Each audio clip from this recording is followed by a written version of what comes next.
Je vous remercie, Monsieur le grand maire de Dakar, Mesdames, Messieurs les leaders de Yewwi Askan Wi, chers amis de la presse. Je voudrais commencer par une citation d'un penseur rwandais qui disait qu'un leader politique qui ne se soucie pas de son peuple devient le souci de ce peuple. Eh bien, nous ne voulons pas être le souci du peuple sénégalais. Nous comptons accompagner le peuple sénégalais dans ce qui l'intéresse le plus. Sa condition de vie, son bien-être, ses besoins. Je pense que nous avons eu raison d'organiser la résistance parce que nous subissons une injustice. Quand je dis nous, ça veut dire les leaders, mais aussi le peuple. Le peuple subit de graves injustices par rapport à tout ce qu'on lui prive. On prive au peuple une bonne santé. On prive au peuple une bonne éducation, une éducation de qualité. Si vous allez chez moi, à l'intérieur du pays, on prive au peuple une alimentation suffisante d'énergie, une alimentation suffisante en eau potable. Eh bien, ce peuple aujourd'hui est en train de résister sous toutes les formes. Et parmi cette résistance, une nouvelle trouvaille de notre ami Ousmane Sonko. Ousmane, je voudrais sincèrement te féliciter. Je pense que ce concert de casseroles est tout simplement un référendum. C'est un référendum parce que la majorité des Sénégalais était sortie hier et toutes les composantes de la société. C'est-à-dire que tout ce qui ne pouvait pas venir à nos marches, tout ce qui ne pouvait pas venir à nos meetings, ont manifesté à leur manière hier. Et à l'unanimité, je dois dire, ñaar rek moo amoon ñi nga xam ni seen qualité de vie seen jàng joxu leen ko, seen qualité de vie seen taxawaay joxu leen ko, seen qualité de vie li ñu jariñ réew mi joxu leen ko, ñooñu rek ñoo nekk ci jàmm. Waaye démb concert de casserole bi képp koo xam ne am nga lu la naqare comme ni mu leen ko demandé woon rek wan nga li la naqare. yemuñu ci concert de casserole mais dañ ko booleeg ay discours mu ñor leen torop nag ndax li nga xam ne moo tax mu gën leen a ñor mooy ku nekk daf naan sénégalais du respecter heure. mais bi 20 heures jotee pile ñëpp ñoo àndandoo pile xanaa liñ doon xalaat kay mooy moom 10 minutes la leen waxoon ni leen nañ ko def 10 minutes gars yi ñenn ñi dem nañ ba minuit kenn ku nekk da nga tolloog fu sa naqar toll, fu sa raala bool toll, fu sa maar toll ci réew mii ak régime bi. ñii joytu nañ ndox mi, ñii joytu nañ courant bi, ñii joytu nañ njàng mi, ñii joytu nañ éducation bi. Et je trouve que c'est une bonne alternative pacifique devant la répression sanglante de ce régime. Di rey, di xaañ, di dóor, di gaañ, hôpitaux yaa ngi fees, di jàpp nag di jàpp. te jàpp boobu léegi amatul xàjjeeg seen. léegi dañuy cibler ay nit ci kaw nu mu leen neexee ñu jàppale. attaqué nañ suñu liste nationale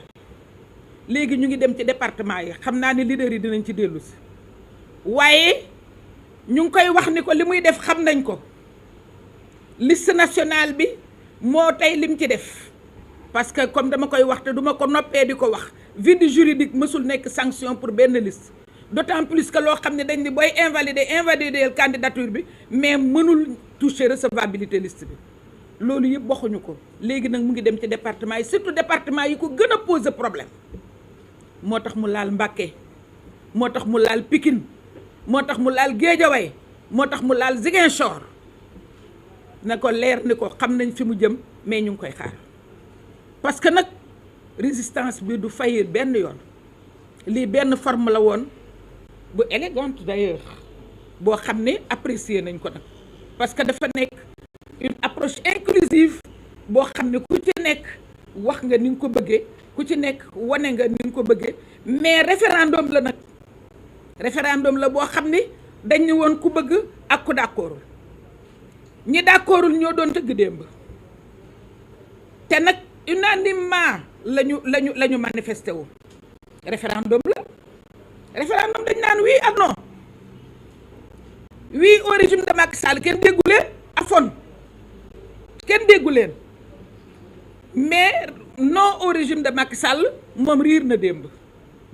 kon nag mënuñu lu dul féliciter les leaders et sant yàlla dégg naa ci presse bi sunu ay collègues yu ni dañu dugal lettre pour wax problème mu les députés de Yewwi xëy na ñoom ñu ëpp ñu chance waaye loolu def nañ ko defati ko ku nekk xam na ni assemblée nationale li neex Macky Sall lay def ku nekk xam na ni li dal assemblée nationale moo dar institution yëpp ces institutions sont inféodées au régime de Macky Sall du ñu wax lu ko naqari du ñu def lu ko naqari chaîne la boo xam ni moom mooy commencé ñoo ñu yeggaleel ko xanaa assemblée bu doon protéger kenn wala muy demander ñu bañ a attaquer kenn wala muy demander ñu libérer kenn texte yi prévoir nañ ko xam nañ ko waaye xanaa kon député buy def liggéeyam ñëw demander question d'actualité rek à un ministre qui a reçu plus de 100 milliards ni ko joxe ci ay explications ñu defal ko menace de mort xanaa kon assemblée àddu ci te député ba bind ko lettre amul benn yoon boo xam ni assemblée mës na prononcé wu ci benn député du ma ko yemale rek ci député opposition parce que mësu koo defal benn député prononcé wu demander la libération de benn député du ko def parce que kiy tëj mooy tëj te kooko yëlif assemblée kon nag du ko demander mais du tee def nañ ko dinañ ko signaler pour remercier leen ci donte ni yëguñu ko mais dégg nañ ko dinañ leen ci remercier donc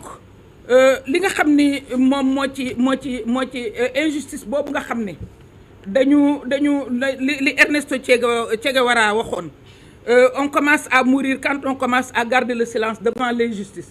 je crois que sunu collègues yooyu loolu la ñuy bañ ñoom itam bëgguñoo dee waaye Yewwi Askan Wi aussi bëgguñu dee moo tax duñu garder le silence on continue à dénoncer l'injustice à se battre pour la restauration de l'état de droit et de la démocratie. Bravo les leaders de Yewwi Askan Wi, bravo le peuple sénégalais. Merci beaucoup. Merci beaucoup. Aïda, je donne la parole à Habib Sy.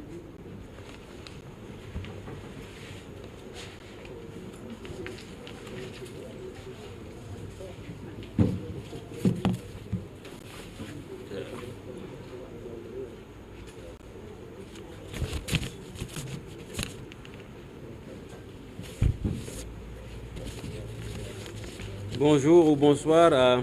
à la presse et aux leaders. Je voudrais, enjambant le pas à Madame Aïda Mbodj, présidente Aïda Mbodj, dire en introduction que ce qui s'est passé hier, c'est l'illustration de l'aversion que le peuple sénégalais